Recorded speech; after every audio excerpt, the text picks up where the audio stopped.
வணக்கம் நேர்களே. ஐரோப்பிய செய்திகளின் இரவு நேர செய்திகள். முதலில் தலைப்புச் செய்திகள்.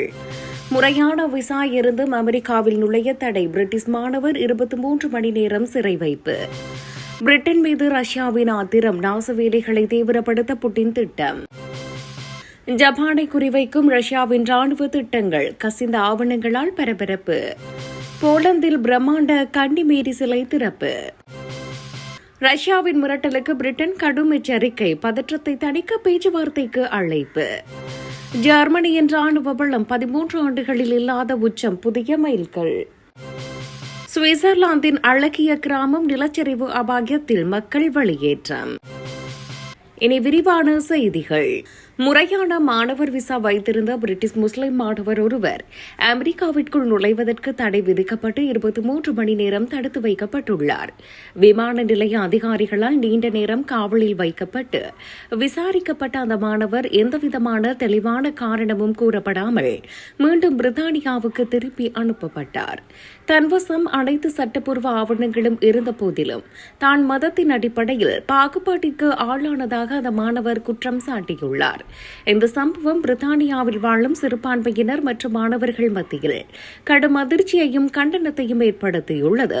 முறையான விசா வைத்துள்ள ஒரு நபருக்கு இத்தகைய அவமானம் இழைக்கப்பட்ட விவகாரம் குறித்து இங்கிலாந்து மற்றும் அமெரிக்க அரசுகளுக்கு இடையே விளக்கம் கோரப்பட்டுள்ளது. சர்வதேச பயணங்களின் போது வெளிநாட்டு பயணிகளின் உரிமைகள் மற்றும் பாதுகாப்பு கேள்விகளை இந்த சம்பவம் மீண்டும் ஒருமுறை உலகளவில் எழுப்பியுள்ளது.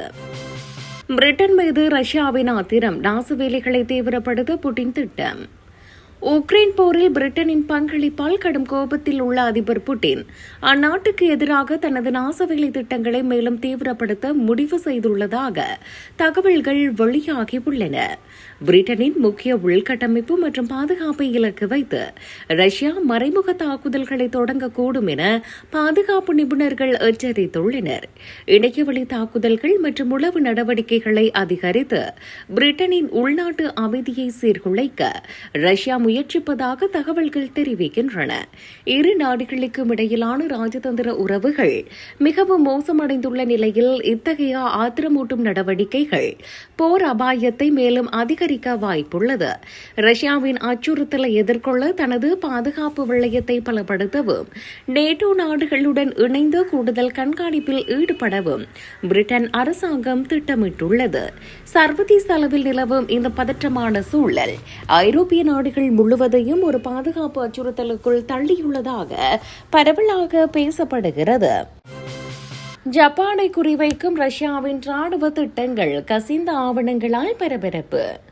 ரஷ்ய ராணுவத்தின் ரகசிய ஆவணங்கள் கசிந்துள்ள நிலையில் ஜப்பான் மற்றும் தென்கொரியாவின் முக்கிய இடங்களை இலக்காக கொண்டு தாக்குதல் நடத்த ரஷ்யா திட்டமிட்டிருந்தது வெளிச்சத்திற்கு வந்துள்ளது.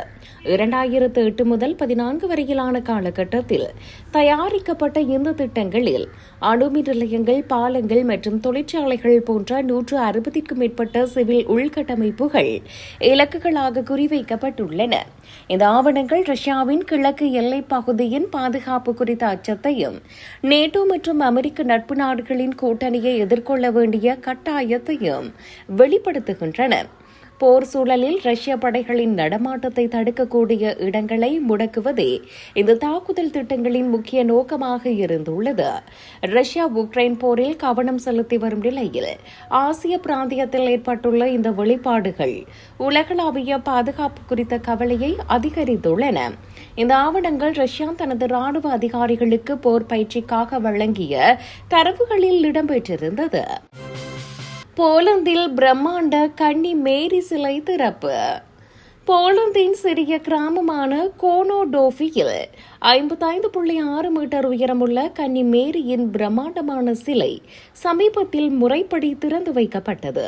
இந்த சிலை பிரேசிலின் ரியோ டி ஜெனிரோ நகரில் உள்ள புகழ்பெற்ற கிறிஸ்து மீட்பர் சிலையை விட 18 மீட்டர் உயரமானது. ஐரோப்பாவின் மிக உயரமான கன்னிமேரி சிலையாக கருதப்படும் இது ஒரு மில்லியன தம்பதியினரின் சொந்த முயற்சியால் சுமார் 23.2 மில்லியன் யூரோ செலவில் கட்டப்பட்டுள்ளது. சுமார் 18 மாத கால கட்டுமானத்திற்கு பிறகு புனித கன்னிமேரியின் விண்ணேற்பு பெருவிழாவன்று இந்த சிலை மக்கள் பார்வைக்காக அர்ப்பணிக்கப்பட்டது. சிலையின் கிரீட பகுதியில் பார்வையாளர்களுக்காக ஒரு தளம் அமைக்கப்பட்டுள்ளது. அங்கிருந்து சுற்றியுள்ள காடுகள் மற்றும் ஏரிகளின் அழகை கண்டு ரசிக்க முடியும்.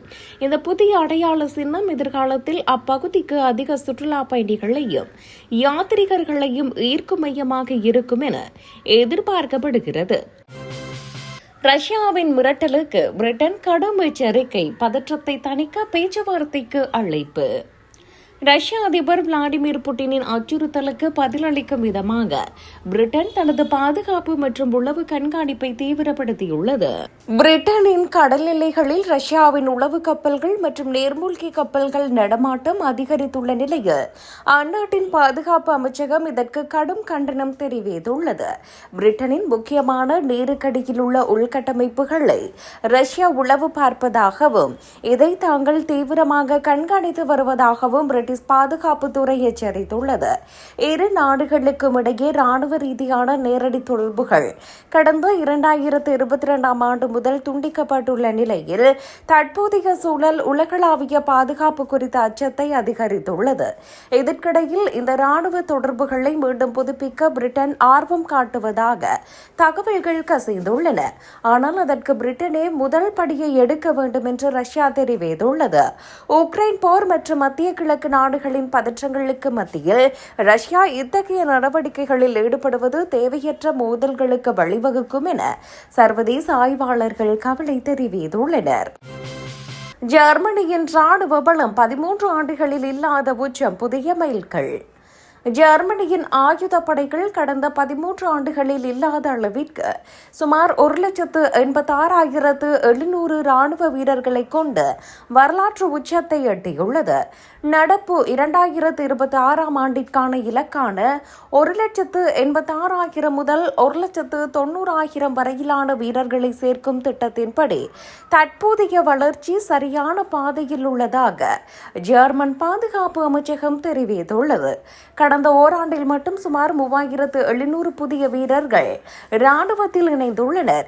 இது முந்தைய ஆண்டை விட சுமார் 2% அதிகம் என புள்ளி விவரங்கள் தெரிவிக்கின்றன. ராணுவ பணிக்கான விண்ணப்பங்கள் கடந்த ஜூலை மாதத்தில் மட்டும் 47,300 எட்டியுள்ளது. இது கடந்த ஆண்டை விட 26% அதிகமாகும் என்பது குறிப்பிடத்தக்கது.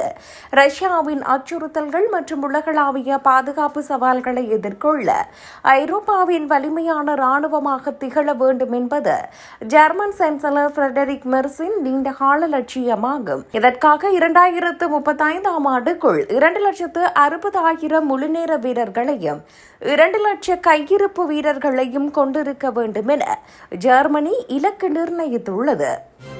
சுவிட்சர்லாந்தின் அழகிய கிராமம் நிலச்சரிவு அபாயத்தில், மக்கள் வெளியேற்றம். சுவிட்சர்லாந்தின் ஆல்ப்ஸ் மலைத்தொடரில் அமைந்துள்ள ஒரு அழகான கிராமம் மலை சரிவுகளில் ஏற்பட்டுள்ள பெரும் நிலச்சரிவு அபாயத்தால் அழிவின் விளிம்பில் உள்ளது. மலைகள் சரிந்து விழுந்து கிராமம் முழுவதையும் மூடிவிடும் அபாயம் இருப்பதால் பாதுகாப்பு கருதி அங்கிருந்த மக்கள் அனைவரும் அவசரமாக வெளியேற்றப்பட்டுள்ளனர்.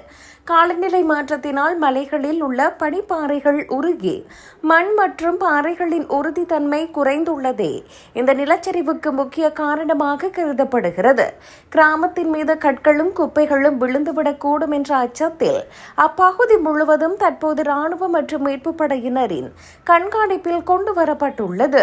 சமீப காலங்களில் சுவிட்சர்லாந்தின் பல மலை கிராமங்கள் இத்தகைய இயற்கை சீற்றங்களுக்கு உள்ளாகி வருவது உலக நாடுகளிடையே பெரும் கவலையை ஏற்படுத்தியுள்ளது. நிலைமை சீராகும் வரை கிராமவாசிகள் தங்களின் வீடுகளுக்கு திரும்புவது பாதுகாப்பற்றது என்று அதிகாரிகள் எச்சரித்துள்ளதால் அவர்கள் தற்காலிக முகாம்களில் தங்க வைக்கப்பட்டுள்ளனர்.